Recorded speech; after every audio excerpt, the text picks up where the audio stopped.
archiving is key. It's key to our memorialisation. It's the 7th year anniversary now, and through those, what's been archived, we can still hear what people said and how their thoughts and feelings of what happened that night and how they felt about it. And I think with archiving, we will always hear those thoughts and feelings the foreseeable future. Archiving is preserving moments in history, whether that be through physical artifacts or nowadays digital photography. We are capturing the boards that were placed outside of the Latimer Christian Church shortly after the fire. On the night of the fire, so it was still the 14th of June, our youth worker just went down to the local builders merchants and got some kind of corrugated card waterproof wrapping that builders use, just a couple of boards of that, and came and drilled them into the wall. And then people started coming and writing things.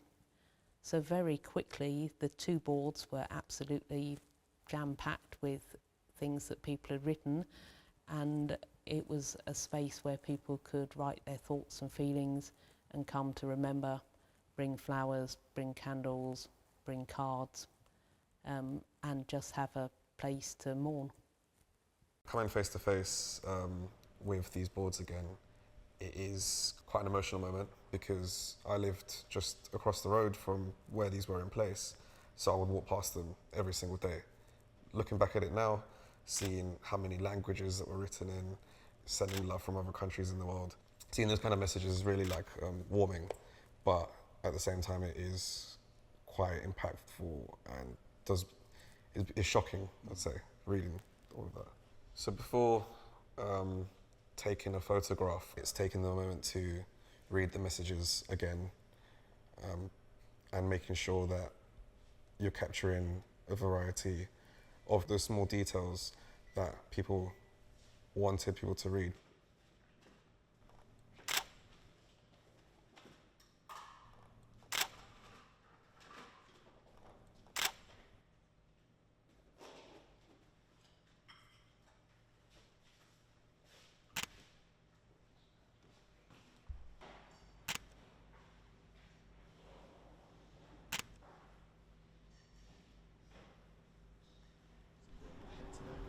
Jason is my nephew, but he's also a local photographer that has been documenting or capturing images of all the spontaneous memorials that have cropped up around the area.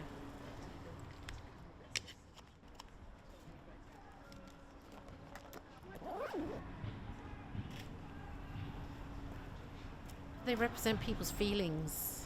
They are a living document, and they're very evocative of the time that has passed as well. Time moves on, there's a lot of technology, and capturing those images, they're very powerful. They're a moment in time, and if we don't capture them, they fade.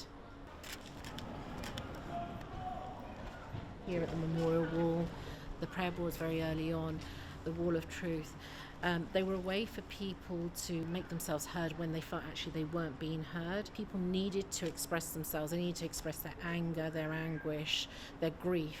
That's one of the reasons why it's so important to create this archive. You know, all of these elements are so important to people. Have you seen this one? Is this what it takes to be heard? The poor always come last. Something that I have felt quite strongly today is that at the time I wanted to take photographs of everything that was happening around me. I really felt that urge, but I was also quite conflicted and also feeling quite protective of us, of the community, that we got invaded by every camera that you can imagine.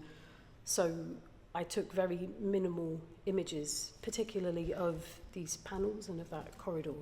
And so coming back here today and being able to photograph them in this calmer environment, it feels quite nice, quite good to be able to see those messages again and be able to preserve that for longevity.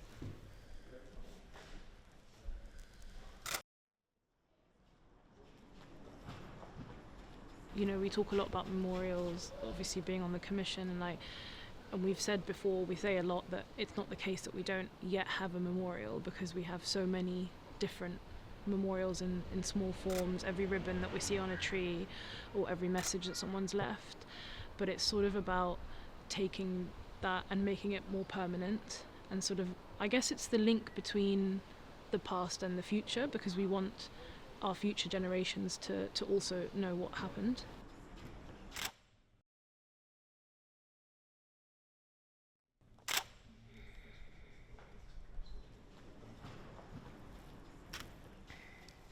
This actually like reminds me so much of at the time I'd come go by the walls every now and then, see if anything else had been written, and obviously because there's so many of them and so much written, like you could never read all of it. Yeah. And I'd always go back and like spot the places where Jessica's been mentioned. Our focus at the Memorial Commission has always been about finding a fitting memorial which will stand in perpetuity to remind the world of what happened here and to ensure it doesn't happen again.